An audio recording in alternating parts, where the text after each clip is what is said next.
ஃப்ரெண்ட்வுட்ஸ் நேயர்களுக்கு வணக்கம். எடப்பாடி பழனிசாமி தனித்து ஆட்சி பிடிக்க முடியாது அப்படின்னு பாஜக சைடுல இருந்து ஒரு சர்வே ரிப்போர்ட் எடுத்திருக்கிறாங்க. இது போக முதல்ல கூட்டணி ஆட்சி தான், அதுக்கப்புறம் பாஜக ஆட்சி தான் அப்படின்னு பாஜக ஒரு புறம் அப்படி இருக்காங்க சொல்லிக்கிட்டு வராங்க. இது போக பாஜக ஒதுக்கப்பட்ட தொகுதியில எத்தனை பேர் ஜெயிச்சுட்டு வந்தாலும் அத்தனை பேருக்கும் மினிஸ்டர் பதவி உண்டு அப்படின்னு பாஜக சைடும் ரொம்பவே பேசிக்கிட்டு இருக்கிறாங்க. அப்படி என்ன சர்வே ரிப்போர்ட் எடுத்தாங்க, ஏன் பாஜக இந்த அளவுக்கு அதிமுகவுக்கு நெருக்கடி கொடுக்கணும் அப்படின்றத ஃபுல் டீடைலா டமால் டுமில் பாலிடிக்ஸ்ல பார்க்கலாம் வாங்க.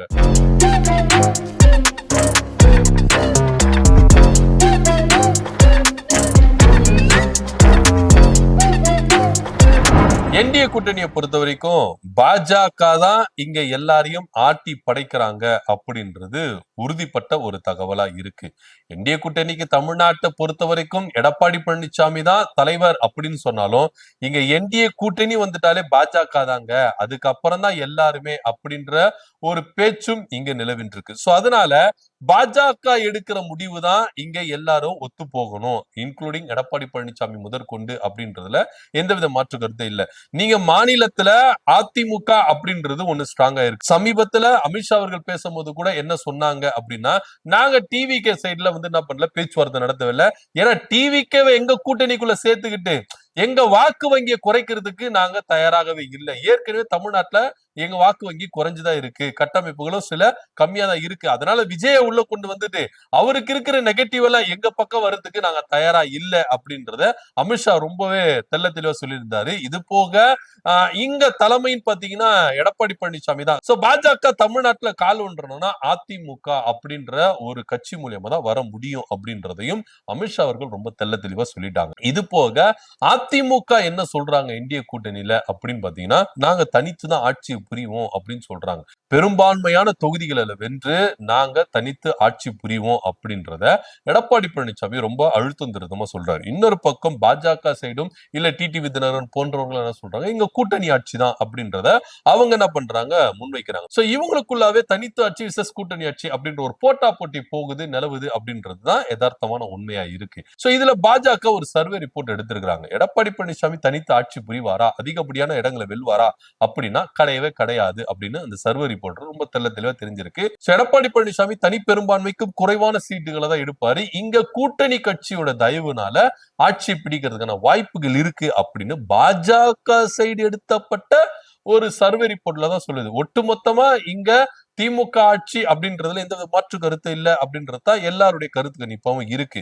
சோ பாஜக எடுத்ததுல எடப்பாடி பழனிசாமி தனித்து ஆட்சி பிடிக்க மாட்டார் அப்படின்றத ரொம்ப தெளிவா இருக்கு. சோ இதனால பாஜக தன்னுடைய வேட்பாளர்களுக்கு தேர்தல் பணியை செய்வதற்கு ரொம்பவே என்ன பண்ணிருக்காரு, முனைப்பு காட்டியிருக்கிறாரு. இது மாத்திரம் இல்லாம பாஜக தரப்புல இருந்து இங்க தமிழ்நாட்டு பாஜக வேட்பாளர்களுக்கு அறிவிக்கப்பட்ட விஷயம் என்னன்னா, 27 தொகுதி நமக்கு ஒதுக்கப்பட்டிருக்கு. சோ இந்த 27 தொகுதியில எத்தனை பேர் ஜெயிச்சுட்டு வந்தாலும் அத்தனை பேருக்கும் மினிஸ்டர் பதவி அப்படின்றது உண்டு அப்படின்றத ஆஃபர்களை ரொம்ப அழுத்தம் திருத்தமா சொல்லி இருக்கிறாங்க. இதனால இறங்கி வேலை செய்யுங்க, செலவை பார்க்காதீங்க, செலவு செய்யுங்க, செஞ்சு எந்த அளவுக்கு ஜெயிச்சு வரணும், எத்தனை பேர் ஜெயிச்சு வந்தாலும், அது ஒருத்தர் ஜெயிச்சாலும் சரி, 27க்கு 27 பேர் ஜெயிச்சாலும் சரி, அத்தனை பேரும் மினிஸ்டர் அப்படின்றத பாஜக தன்னுடைய வேட்பாளர்களுக்கு என்ன பண்ணிருக்காங்க, அழுத்தம் திருத்தமா சொல்லியிருக்காங்க. இதனால பாஜக சைட்ல இருந்து என்ன பண்ணிருக்காங்கன்னா, பல பேர் என்ன பண்றாங்க, இறங்கி வேலை செய்ய ஆரம்பிச்சிட்டாங்க. ஒருவேளை இங்க என்டிஏ கூட்டணி ஆட்சி பிடிச்சிருச்சுன்னா இங்க நம்மளுக்கு மினிஸ்டர் பதவி உண்டு அப்படின்னு. குறிப்பா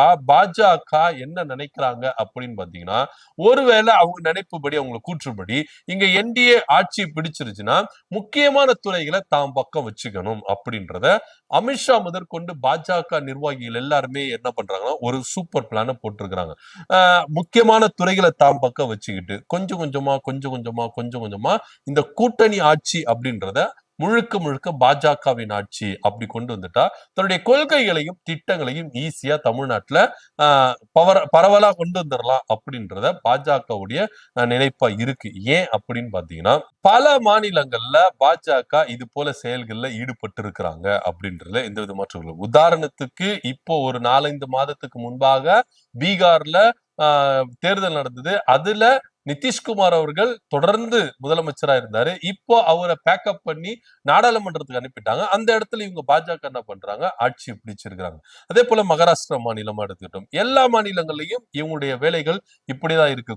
முதல்ல இவங்க என்ன பண்ணுவாங்க, கூட்டணி ஆட்சி அப்படின்னு வருவாங்க. அதுக்கப்புறம் எம்எல்ஏக்களையும் பல ஆதரவாளர்களையும் தாம் பக்கம் இழுத்து கொண்டு என்ன பண்ணுவாங்க, ஆட்சி முழுக்க என்ன பண்ணுவாங்க, இவங்க கையில் வச்சுவாங்க. சோ அதனால முதல்ல கூட்டணி ஆட்சி, அதுக்கப்புறம் பாஜக ஆட்சி அப்படின்ற ஒரு நிலைப்பாட்டுல பாஜக இப்போ அதே பேட்டர்ன் தமிழ்நாட்டுல எடப்பாடி பழனிசாமி அதிமுகவை வச்சு அவங்க செயல்படுத்த போறாங்க அப்படின்ற ஒரு தகவலும் இருக்கு.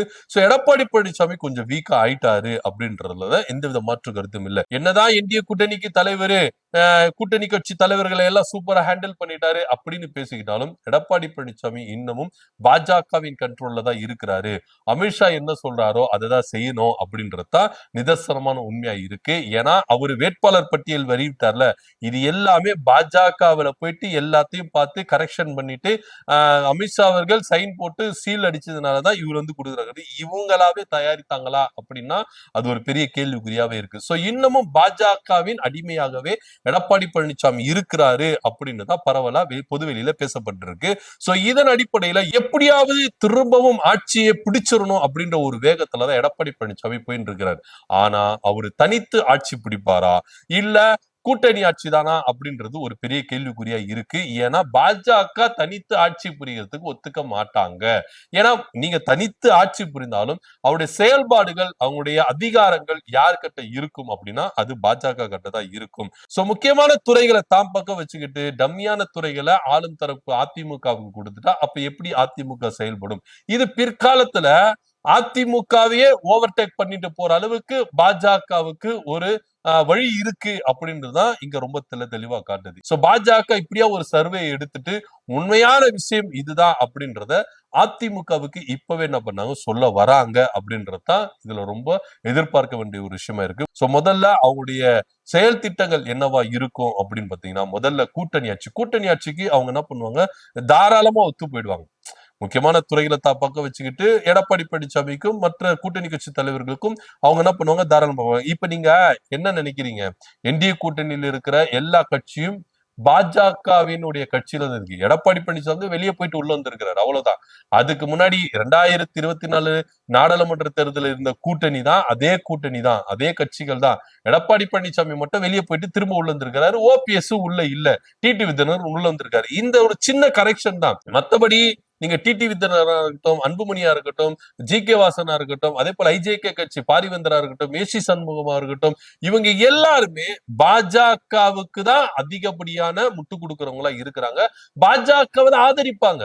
நீங்க என்டிஏ கூட்டணியில ஆட்சியை இவங்க பிடிச்சிட்டாங்க அப்படின்னா யாருப்பா இங்க முதலமைச்சர் ஆகணும், யாரு இங்க கூட்டணி ஆட்சியா இருக்கணுமா அப்படின்ற ஒரு விவாதம் வரும்போது பெரும்பாலான கட்சிகள் பாஜகவை தான் ஆதரிக்கும். தனித்து நீ யார் நிற்பாங்கன்னா அது அதிமுக தான். ஒருவேளை அதிமுக தனித்து பெரும்பான்மையான அதிகப்படியான சீட்டுகளை எடுத்துட்டா இவங்களெல்லாம் இவங்க கிட்ட என்ன பண்ணணும், அதிமுக கிட்ட கெஞ்சிட்டு இருக்கணும். ஐயா எங்களுக்கு வந்து இது மாதிரி துறை கொடுங்க அப்படின்னு சொல்லிட்டு கெஞ்சிக்கிட்டு இருக்கணும். ஆனா எடப்பாடி பழனிசாமி தனித்து பெரும்பான்மையான சீட்டுகளை பெறலனா எடப்பாடி பழனிசாமியும் பாஜக கிட்ட தான் போய் நிற்கும் அப்படின்றதுல எந்தவித மாற்று கருத்தும் இல்லை அப்படின்றதுதான் யதார்த்தமான உண்மை. சோ இப்படியா சூழ்நிலை இருக்கும் பொழுது முதல்ல கூட்டணி ஆட்சிக்கு பாஜக ஒத்துக்கும். ஆனா அதுக்கப்புறம் கொஞ்சம் கொஞ்சமா ஸ்மூத்தா போகும். ஒரு வருஷம் குறைஞ்சது ஒரு 6 மாசம், அதிகபட்சம் ஒரு வருஷம் கொஞ்சம் ஸ்மூத்தா போகும். அதுக்கப்புறம் பாஜக தன்னுடைய வேலைகளை காட்டி ஃபுல்லா ஆக்குபேட் பண்ணிட்டு நாங்க இருந்துக்கிறோம், நீங்க ஓரமா போங்க. அதாவது பீகார்ல நிதிஷ்குமாருக்கு நடந்த அதே நிலைமைதான் நாளைக்கு தமிழ்நாட்டுல எடப்பாடி பழனிசாமி ஆட்சியை பிடிச்சிட்டாருன்னா எடப்பாடி பழனிசாமிக்கும் அதே நிலைமை தான் வரும் அப்படின்றதுல எந்தவித மாற்று கருத்தும் இல்லை.